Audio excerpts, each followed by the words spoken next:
Dr Dona Mupapaki Padi se porte candidat à la prochaine élection présidentielle en République démocratique du Congo. Cette élection devrait, en principe, avoir lieu à la fin de cette année 2017. Dr Dona Mupapaki Padi est médecin urgentiste à Paris. Il est toujours resté attentif à la situation dans son pays d'origine, hérité de ses années universitaires à Kinshasa. Mon combat pour les droits et la liberté.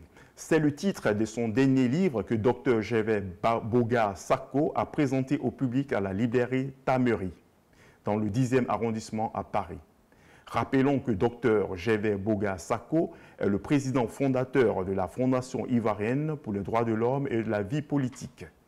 Mon combat pour les droits et la liberté est édité par Maribor Foundation Publishing de Léandre Saïri.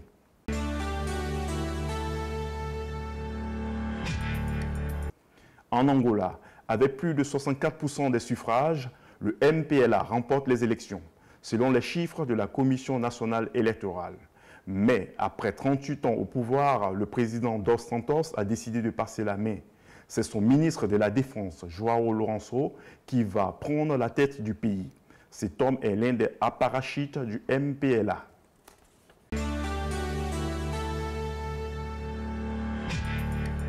Il demande asile auprès du Haut Commissariat des Nations Unies pour les réfugiés, pour s'installer ici au Nigeria, pour continuer la vie en tant qu'être humain. Aujourd'hui, non, ce n'est pas possible pour eux de rentrer au Togo parce que certains d'entre eux qui étaient rentrés, ils n'arrivent plus à communiquer avec eux. Certains ont disparu. Donc, ils ont peur de rentrer au Togo. C'est avec les coups de main de la population nigérienne qui sont de passage.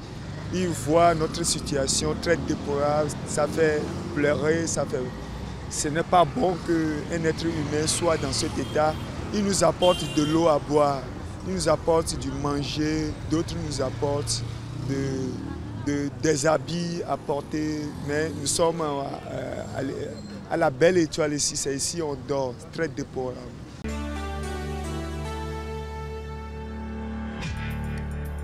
Quand on traitait Ahmed Sékou Touré de dictateur, on l'a compris plus tard que Sékou Touré n'était pas un dictateur. Il était un amoureux de la Guinée, un amoureux de l'Afrique. Je me souviens encore, on nous a présenté Modibo Keïta comme étant un sanguinaire, un dictateur. Et on a compris un peu plus tard que Modibo Keïta était un amoureux du Mali. Modibo Keïta aimait profondément le Mali et il avait une vision pour ce grand pays qu'est le Mali. Déjà, dans les années 60, il avait déjà refusé l'installation d'une base militaire française au Mali. Ça n'a pas duré, l'histoire s'est répétée un peu plus tard dans d'autres pays, ils ont enlevé Modibo Keïta.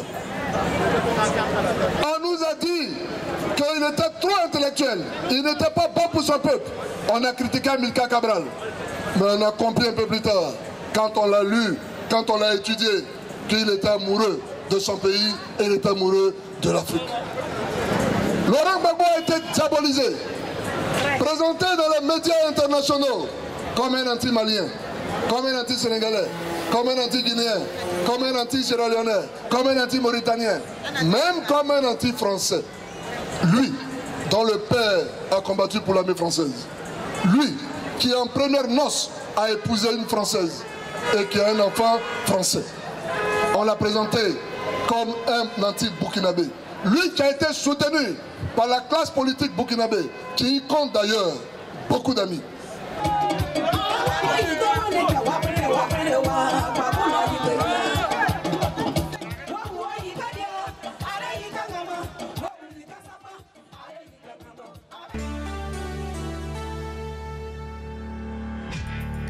Sierra Leone. Plus de 400 personnes ont été emportées par un glissement de terrain en Sierra Leone. Une partie de la colline surplombant le quartier de Régent, au sud de la capitale Freetown, s'est effondrée sur des habitations. C'était le 14 août dernier.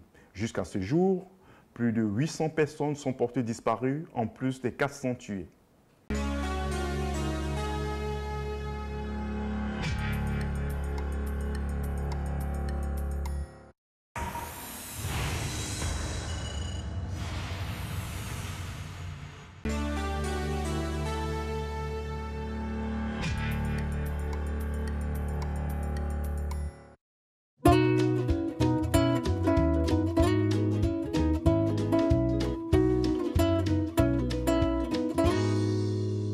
Pour toutes vos stratégies de communication, vos manifestations politiques et culturelles, vos conférences et séminaires de formation, pour toutes vos cérémonies de mariage et de baptême, vous avez désormais une adresse professionnelle.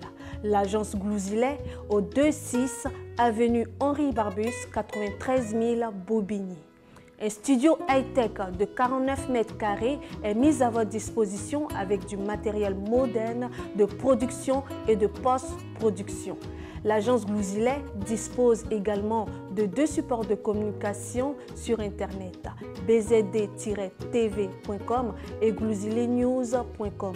Pour plus d'informations, vous pouvez nous joindre au 09 19 588 881, 06 30 768 600, 06 65 381 367.